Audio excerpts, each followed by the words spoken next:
What is up, ladies and gentlemen? Welcome back to the channel. Today we're gonna do a little different type of video, right? For the past month, I've been running a little experiment and I've had pretty crazy results. And you guys know me, anytime I try something new, I like to document it with the channel. So today, I wanna make this short, sweet, and concise. I wanna share with you guys my fasting protocol that's so easy, anybody can do it. And I'm telling you, if you actually implement this, it could be a game changer in regards to weight loss, your sleep, your mood, your skin, so many other benefits. I'm gonna run down exactly what I went through in this whole thing. And you guys can make the decision at the end if you wanna try this, but I guarantee if you do, you're gonna get at least some benefit out of it. So if y'all are ready to get an epic video underway, then as always, man, I'm here to do it for you. Let's do it! Yeah! You're only gonna see me where I'm paid to be. I'm only watching TV if I'm watching me. Got it out the mud, now my Jordan's clean. Diamonds on me, dancing, let them drip on me.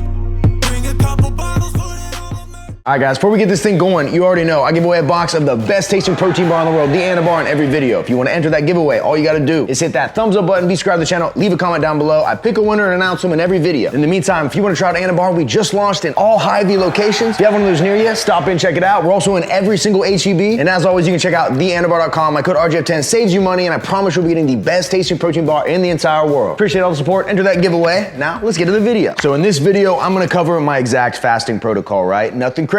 Anybody watching can do it, but there are some rules that you're gonna have to follow. And before I break this down rule by rule, I'm gonna start with a little story that I think will explain how I accidentally stumbled into this, right? I didn't mean to do this on purpose, but I'm glad it worked out this way because now I feel amazing and I can share it with you guys. So here it is in a nutshell. At the end of January, I ended up flying back to Ohio to see my family. As most vacations go, the way I normally do things is I'll try my best to eat kind of healthy, but if I'm on a vacation, you know, I'm living life. I will burn the fat off when I get back, right? Well, this trip was, I wouldn't even say more bad than any other, right? But I'm around family and you're around, your mom's cooking. We were actually celebrating Christmas a little later, so there was like cookies, all sorts of stuff, right? It's always a celebration. But all things considered, I didn't do that bad. I was drinking some alcohol, had a couple bad meals, nothing crazy. I got back home, hopped on the scale, and I was about 8 pounds up from before I left, which can happen. Water weight, inflammation, right? Normally this weight just falls right off. Well, for like a month, it just didn't. I remember talking to my girl and being like, this is the heaviest I've ever weighed with abs, yet I feel bloated. It's a hard feeling to explain. But for like this month, I just didn't feel right? Well, one of the guys I boxed with, he had a fight. Shout out to Garrison. We were gonna go see him on Saturday. He was fighting at like noon, and I woke up and was like, you know what? It's a Saturday. I'm probably gonna have a cheat meal later. Let me just fast a little bit in the morning. This isn't something I haven't been doing recently, but I was like, you know what? We'll give it a shot. I'll just eat something when I get there. They gotta have something I can eat. Well, we showed up to this thing, and the only thing they had was like hot dogs and nachos with jalapenos and cheese, something I just couldn't fit into my diet. So reluctantly, I just ended up fasting for the heck of it. Didn't end up eating till like 4 p.m., had fajitas or something like that, mainly a lot of protein. That night, I ended up eating just a regular meal. Didn't think much about it. Went to sleep that night, woke up the next day, 8 pounds down and the leanest I had been in a month. And this really got my gears turning because not only was I dealing with this weight for a month, there was other things I was dealing with, like knee pain. I was having some lower back issues, but the one thing that really got me was how broken out my acne was for this entire month. I had multiple cystic pimples. If I have clips of this time when I was filming videos, I'll put them on the screen. You can probably see them. But these pimples were not only annoying, they were painful. That next morning when I woke up, I remember the night before I had this massive pimple right here that would hurt to the touch. The next day, it was like 25% of the size it was, and it was significantly less red, and it didn't hurt anymore. Within 4 days, the acne was gone. Since I started this protocol, I've had maybe 1 or 2 very tiny minor pimples, but other than that, my skin has been as clear as it's been in a very long time. So not only did I drop this weight really quickly that I was carrying around, I felt better, I had more energy, I was sleeping better, my face was cleared up, I really felt like I found a miracle. So I wanted to take whatever I did on that day, look at it as a whole, and see if I could bottle that up and try to like have it every single day of my life. Does that make sense? All right, good. If not, I'll try to explain better. But essentially, I boiled down to this fasting protocol I've been doing for the last little over a month. And it has helped me in so many ways that I will cover throughout this video, but that's essentially the story in a nutshell. I didn't mean to start this. I didn't read some guide to start it. I literally accidentally had a pretty extended fast. I had all these benefits from it, and I built the protocol around that. So there's my little story. Sorry if that was rambling. Let me get into this right now so you know exactly what you gotta do to follow this protocol. So step 1 is gonna be that you need to be fasting for at least 16 hours a day. What that means is that you have 16 hours in a day that you don't eat anything. You can drink water, you can drink black coffee, you can drink a 0 sugar energy drink. We can have as much liquids as we want, but essentially we don't want to eat anything for those 16 hours. And then whenever you decide to break your fast, you have an 8-hour eating window. That is the bare minimum. For me sometimes, however, like today, I didn't eat till around 1:30 p.m. So it ended up being almost a 20-hour fast, 19-hour fast, something like that. But it's just like the protein goal when we talk about the anabolic diet, right? You have a minimum goal you want to hit, and anything past that's extra credit. Same thing applies for this. But as long as you do 16 hours, you'll be following my protocol 100%. And the exact way I implement it is that I quit quit eating, right? I try to have my final meal around like 6, that way I'm done by 7, no food after 7, and then if I eat at 11 a.m. for my first meal the next day, that's 16 hours. You can obviously adjust this to whatever fits into your schedule, whatever's easiest for you, but for me, that's perfect. And the second step is right when you wake up in the morning, whatever time that is, you're going to take your supplements all first thing in the morning. Here's what my stack looks like. I start my day off with 2 scoops of greens. I then do about 10 grams of a fiber supplement. I'm also taking 5 grams of creatine monohydrate. I'm taking 6 organic beef liver capsules, and I'm also taking anywhere from 5,000 to 10,000 IUs of vitamin D3 every single morning. What this combination is gonna do is essentially flood our body with micronutrients from the greens, flood our body with even more nutrients from the beef liver, gonna get our stomach filled up with fiber. It's gonna give us that glorious vitamin D3 from the sun. It's also gonna get our system filled up with the safest supplement you can take for building muscle. And what taking all these first thing in the morning is gonna do is it's gonna get all this good, wholesome nutrition in our stomach first thing in the morning. Our stomach's not gonna be digesting a ton of food at this time, so that stuff's literally gonna hit us straight like rocket fuel. I feel amazing after I do it. I recommend you do. If you have other supplements that you can take all of them first thing in the morning on this protocol. Just make sure you're not taking something like protein powder that's gonna have a ton of calories and break your fast. As long as you don't do that, you're gonna be good. So supplements first thing in the morning, and after that, at step 3 is get our daily caffeine in. Now, this is the only time of the day that we're gonna have caffeine. Right after these supplements, first thing in the morning, and we don't wanna take any more than 200 milligrams. Any more than that, the half-life gets too crazy, and for me personally, it affects my sleep and does other stuff. You can have more technically outside of this if you want, but to do it exactly how I'm doing it, no more than 200 milligrams first thing in the morning. So the way I like to do that right after I take my supplements is crack open a zero sugar energy drink like an Alani Nu. This cherry slush flavor is fire. Or I might have zero sugar Red Bull or a different type of energy drink. I always keep these things on deck. But if you're a coffee drinker, just drink your coffee black, maybe with some 0-calorie sweetener, maybe some sugar-free syrup, and you're gonna be fine. And what this is gonna do, just like the supplements, when we don't have any food in our stomach and we're basically just running off of these supplements, that caffeine is gonna hit us like jet fuel. You're gonna get a lot more energy. It's gonna increase your metabolism, increase your heart rate. And if you're addicted like me, it'll also keep you from getting a headache. But the real main reason we want this caffeine is that caffeine is an appetite suppressant. Now, it doesn't do it as much if you've already eaten for the day, but we haven't. So having this caffeine is gonna blunt your appetite and make getting to that fast super easy. And if you're drinking a drink like I am, it'll become part of a ritual and you'll actually end up enjoying it. And then now, step 4 is simply just a waiting game. We're waiting for that minimum 16 hours to elapse. If you're not quite hungry, you can stretch it out as far as you want. I find the longer I stretch it out, the more benefits I get. But as long as you make it to that 16, you're gonna be okay. And what I want you to do with this first meal is to make sure you're eating a very high protein meal. Essentially anything from my channel is gonna suffice here, but you want that meal to be high in protein, and then at that point you have the rest of the 8 hours to eat, and I want all of your main meals to also all be high in protein. Just because we're fasting doesn't mean the rules of the anabolic diet don't apply. We still have a minimum protein goal to hit, and we still have a calorie goal to hit. So we're doing this in conjunction with those things at all times. I know I've spoken at length about the benefits of a high protein diet. Obviously, if you're in a calorie deficit, when you don't have enough protein, that's how you end up skinny fat when you lose weight. We've all seen someone that's done it. When you're eating a high protein diet, when you're in a deficit, your body's looking for the amino acids in your gut, and if it doesn't find them there, it's gonna burn your muscle off. But when you eat enough protein, you have an abundance of amino acids, your body goes, we don't need that, and it's more likely to target the fat on you as fuel. That's why every single bodybuilder known to man with these enviable physiques, they're all eating high protein diets. There's a reason. So make sure you're still following all of those principles on this diet, and you'll be good to go. And if you need examples or ideas of what you can eat that'll fit into your diet, and you want it to taste delicious and be easy to whip up while giving you results and not even feeling like a diet, don't forget, you can always pick up a copy of the best cookbook on the internet, the RGF Anabolic Cookbook. Over 300 recipes in this bad boy, and it grows every time I drop a new video, because when I do, the book gets updated for free. So you get it one time, you get every future recipe I ever access. And I'm telling you, if traditional diets in the past haven't worked for you, and you're having trouble figuring out what to eat, and you'd rather just have waffles, pizza, and donuts with none of the guilt, and you'd still see results, this is the cookbook for you, because I'm telling you, as long as you follow what's in here, you'll see results no matter what. You just gotta do it. And if that sounds good to you, hit that link in my description box to check it out. And I know if you do, you won't regret it. And then the 5th and final step on this fasting protocol, you've probably guessed it, is to watch the clock, see when your fast is gonna begin. So for me, like I said, 7 p.m., that's gonna vary for everybody. But if my fast begins at 7 p.m., I'm gonna try to be eating my final meal around 6:15. That way I can be finished up by 7, and we can get that clock rolling. Bada bing, bada boom. You go to sleep that night, you wake up the next day, take your supplements, drink your caffeine, rinse and repeat every single day. That wasn't so hard, was it? Now I know what some of you guys are thinking. You're like, all right, this doesn't really seem like we're doing too much here. I don't really quite understand it. And I know at first this might sound crazy, but maybe if I talk about some of my benefits a little deeper, it might convince you to at least give this a shot. So earlier when I was talking about doing that crazy fast, woke up the next day, I was down 8 pounds, dropped the water weight, had my acne go way down, and within a few days it was gone, right? All of this stuff really blew my mind. So I started researching it, and what I discovered, right? First and foremost, I think my number one problem was the fact that I was extremely inflamed. What I think happened was I went on this trip back home, ate a bunch of bad food, traveled, was in the air, wasn't sleeping the most, whatever. My body got pretty inflamed. And what happened when I got back was that I never gave my body proper time to recover. You have to think, when when you're digesting food constantly, this is a new phenomenon for us as humans, right? Used to be. Back in the hunter-gatherer times, you might go days without eating. Your body went through a natural fasting process that happened because food wasn't so readily available. I think what happened with that first fast was something called autophagy, which, let me look up the definition so I don't butcher it. And here's the definition straight from the Cleveland Clinic. Autophagy is your body's cellular recycling system. It allows a cell to disassemble its junk parts and repurpose the salvageable bits and pieces into new, usable cell parts. Autophagy is essentially quality control for your cells. Sounds pretty fancy, huh? If you didn't understand that, basically in a nutshell, everything in our body is comprised of cells. Those cells get damaged. Those cells leave junk in our system that needs to be cleansed, right? And that happens through autophagy. Well, the number one way to induce autophagy is simply by going on an extended fast. When we are digesting food, it actually takes up a massive percentage of our body's overall energy. And when your body's focused on that, it's not as focused on the other stuff that keeps our body in a state of homeostasis, balanced, cleansed, and feeling good, right? So what I think ended up happening was when I got back from the trip, I was chronically inflamed and I never gave my body time to actually repair any of it. Waking up first thing in the morning, eating all day. And then at night, I had this habit of right before I'd go to bed, I would eat an Anabar. It's like my late night snack. And I was only ended up like not eating for like 7 hours out of the day. And over time, this just got worse and worse and worse. I got more pimples. I was sleeping worse. My joints were aching. My back wasn't feeling good. And overall, I just knew something wasn't right. And it's crazy that one extended fast, I think that fast ended up being like 21 hours, but one fast nuked almost all of my problems. And since then, I've been maintaining with this protocol and I feel so much better. So I really think at the end of the day, the quick weight loss, everything that happened for me was simply a result of me eliminating the inflammation in my body. So first and foremost, I think that is the most crucial part of this entire thing, right? Inflammation leads to so many diseases. If your brain is inflamed, you can't think as clearly. If your joints are inflamed, you can't lift or work out as hard. If your skin's inflamed, you might have a breakout, right? All of these things. But if we can reduce that inflammation, we can feel 100 times better. So first and foremost, that's what I think happened here. If anybody thinks they know what happened and maybe I'm wrong, you let me know. But after looking at some things, that's kind of what I've settled on. So yeah, that's my fasting protocol in a nutshell. Let me guys know your thoughts down below. If you leave a comment, that'll enter you into the giveaway. And speaking of giveaway, the giveaway winner from the last video is AKA Bog with the comment. I started meal prepping in October of 2022 after watching your pizza pasta video. Today I am down from 285 to 239 pounds. Let's go. Hey man, congrats on the weight loss. I love to hear it. 44 pounds is massive progress. And I'm telling you, as long as you're consistent, you'll get the rest of the weight off you want. I guarantee it. Email me at the email in my description box. You get one of these lovely boxes of bars out to you ASAP. For everybody else, you already know. Hy-Vee, H-E-B, theanabar.com, code RJF10. If you try it, I know you'll absolutely love it. And there we go, guys. That's gonna wrap up this video. Hopefully you enjoyed it. Hopefully if anybody out there is dealing with some of the stuff I was, maybe you're a little puffy, maybe you got some pimples, maybe you're a little achy, and you feel like you might have some inflammation problems, give this a shot. Try it for a few days, and I'm telling you, you're gonna feel better. And speaking of feeling better, right, none of this stuff works unless your diet is on point. If you're having trouble finding high protein meals, like I said earlier, the ultimate resource cheat code cookbook, it can be in your pocket. And I'm telling you, if you follow us in this thing, you'll see results no matter what, and you'll be eating delicious food at the exact same time. That sounds good? Hit the link in my description box, or if you don't like doing any of the stuff yourself and you want me to take all the guesswork out of it, you can go to RemingtonJamesFitness.com. I will send you a questionnaire, and using your info, your food preferences, how much you work out, gender, age, lifestyle, lifting days, I take all of that into account and I can build you a meal plan that's so easy to follow. All you have to do is do it. That sounds good. Check out my website, and as always, the sponsor is Young LA. We got on one of their cut-off tees here. Keeps you from ruining shirts because they do the cutting for you. Got on superlative joggers. Look at this brand in here. We got pockets for days, pockets for your wallet, pockets for your keys, everything zips. And I'm telling you, they got a ton more stuff. YoungLA.com, code RJF saves you money, and whether you're a man, woman, or child, they got cool stuff for everybody. You just gotta check them out. It's quite literally all I wear. And with that, folks, we're out here. I appreciate you guys as always, and until next time, ladies and gentlemen, I'll see every one of you at the next video. See you guys. Boom, boom, boom, baby. We gone. Yeah.